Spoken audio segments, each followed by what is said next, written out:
এক ব্যক্তি খুব শিক্ষিত, কিন্তু সে কোনো সম্মান পায় না, তার কোনো অর্থও তেমন নেই। তো তার খুব দুঃখ হয়, তাই সে ঠাকুর মন্দিরে গিয়ে প্রার্থনা করে যে, ঠাকুর, আমি তো এত শিক্ষিত, তবুও আমি গ্রামে একজন সাধারণ তুচ্ছ মানুষ কেন? আমাকে তুমি বরদান করো। এমতো অবস্থায় মন্দির থেকে আসার সময় ঈশ্বরের সাথে তার সাক্ষাৎ হলো। তখন ঈশ্বর তাকে বললেন, বলো তুমি কি বর চাও? ৩টে বর আমি তোমায় দিতে পারবো। তখন বলল, ঠিক আছে। তো এবার কি হলো?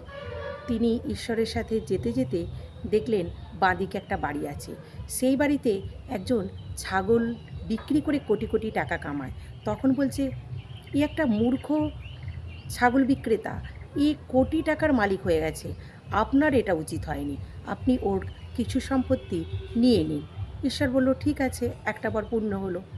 তারপর একটু এগিয়ে যেতেই ডান দিকে একটা খুব ক্ষমতাশালী ব্যক্তির সন্ধান মিলল। তাকে দেখালো।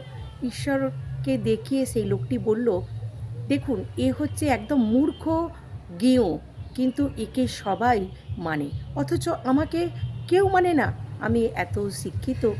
তো এই করে দালালি করে অনেক টাকা অর্জন করেছে। আপনি এর শক্তি কেড়ে নিন, যেন একে আর ভবিষ্যতে কেউ না মানে।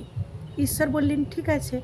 তারপর আরেকটু এগিয়ে গিয়ে সেই ব্যক্তির বাড়ি ঢোকার আগে বাঁদিকের গেটে দেখল একটা মূর্খ গেঁয়ো চাষি কয়েকজনকে কী করছে, তার মতামত দিচ্ছে। কোনো একটা সালিসি সভা বসেছে। তখন ঈশ্বরকে সেই ব্যক্তি বলল, দেখছেন, আপনাকে বলেছিলাম এ একদম মূর্খ চাষি, কিন্তু দেখুন একে গ্রামের সবাই কত মানে, একে সবাই সম্মান দিচ্ছে, আপনি ওর সম্মান কেড়ে নিন। ঈশ্বর বললেন, ঠিক আছে। এবার বাড়ি ঢুকলেন। এবার বাড়ি ঢুকে সেই ব্যক্তি বললেন, আমি আমার জন্য কি বর চাইছি? বলছে, আর বর? তোমার তো ৩টে বর চাওয়া হয়ে গেল। ৩টে বর আমি দিয়ে দিয়েছি তোমাকে। আসলে কি হয় বলুন তো? মোরাল অফ দ্য স্টোরি, আমরা নিজের কী করছি সেটা না দেখে পরের ক্ষতি করার চেষ্টা করি।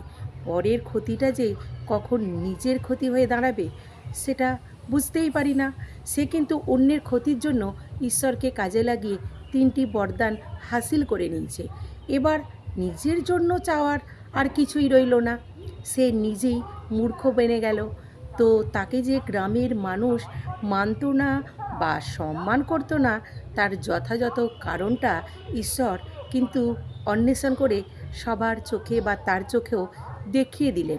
কিন্তু এবার সেটা বোঝার ক্ষমতা যেই ব্যক্তি ঈশ্বরের কাছে বর চেয়েছিলেন তার উপর নির্ভর করছে, তাই না? গল্পটা কেমন লাগলো অবশ্যই কিন্তু জানাবেন।